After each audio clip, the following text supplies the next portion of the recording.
It's like when Islam's career is winding up and starting to wrap up, you know, the more fights he keeps winning and the things he keeps got, the records he keeps breaking, it'll all speak for itself.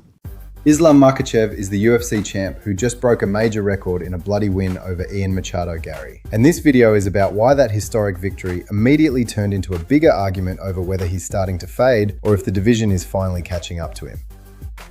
That's the weird part about this win. Islam breaks a record, gets his hand raised, and the first wave of talk isn't legend, it's, did you notice he looked human? When that's the immediate reaction, it means the standard for him has shifted from winning to looking untouchable.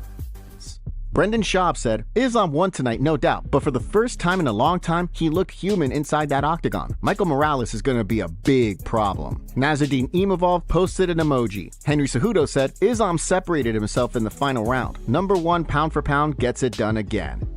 Because on paper, it's massive. The fight ends with Islam controlling late, unanimous decision, and he officially passes Anderson Silva's record. That's supposed to shut the conversation down. Instead, it lights it up, because the way he got there didn't feel like the usual Islam night.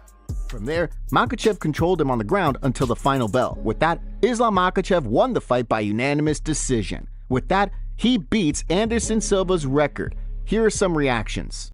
And here's where the backlash comes from. People are calling it a 48-47 kind of win, with stretches of Islam holding Ian on the cage or taking the back without much damage, outside of that head kick moment in round 2. When control doesn't come with punishment, fans read it as survived, not dominated.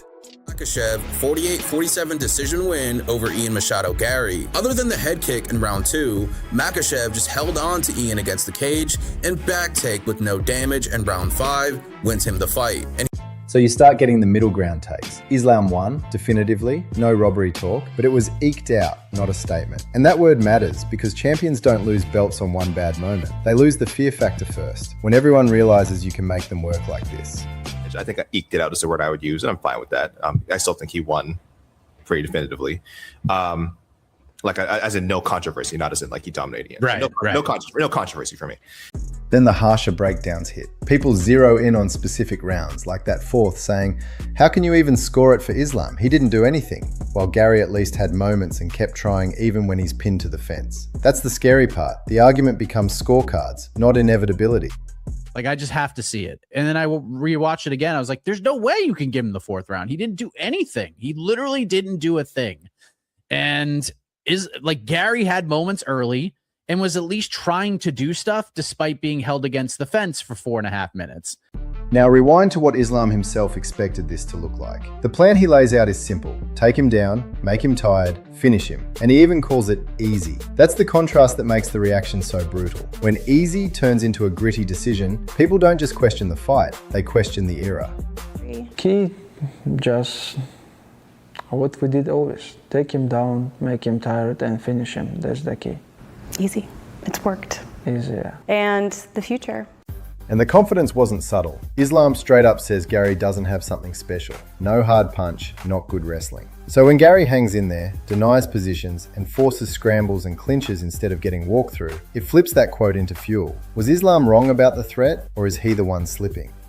All interview I say, this guy don't have something special, you know, because he's not like hard puncher, or he don't have like hard punch, he's not like good wrestler. Then you get the kind of moments that make fans circle a fight in red. Garry's even complaining to the ref about Islam grabbing the fence with his toes. And on top of that, you've got Islam visibly damaged at the end of the round. When a champ looks marked up while needing takedowns to steady things, that's when human starts sounding accurate. Until Islam secured another takedown. While they were on the ground, Garry complained to the referee that Islam was grabbing the fence with his toes. Islam tried to take Ian down, but he did a good job on staying on his feet. Islam was visibly damaged at the end of the round. In the 5th round, Garry landed a nice shot on Islam. Makhachev then went for a takedown, but Garry once again managed to work his way back to his feet. And it wasn't one flash. Garry lands a high kick, stuffs another takedown, and keeps chopping at Islam with those oblique kicks, until Islam finally forces the takedown anyway. That's what catching up looks like. Not a clean knockout threat, but consistent answers, consistent resistance, and a champion forced to problem solve for minutes at a time.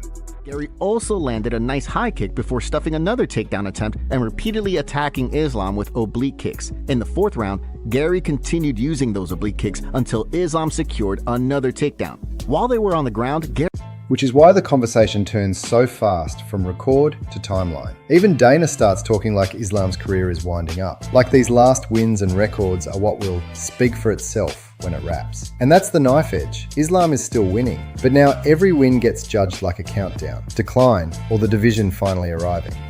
Judge us at the end of this year, January of 2027. It's like when Islam's career is winding up and starting to wrap up, you know, the more fights he keeps winning and the things he keeps got, the records he keeps breaking, it'll all speak for itself. Islam didn't lose the belt. He lost the automatic assumption that the belt stays with him. A unanimous decision and a broken record should have been the loudest proof of dominance. But the damage, the tight rounds, and the way Garry kept finding answers turned it into a different kind of headline. Not can anyone beat him, but who's next to test what's left of that aura?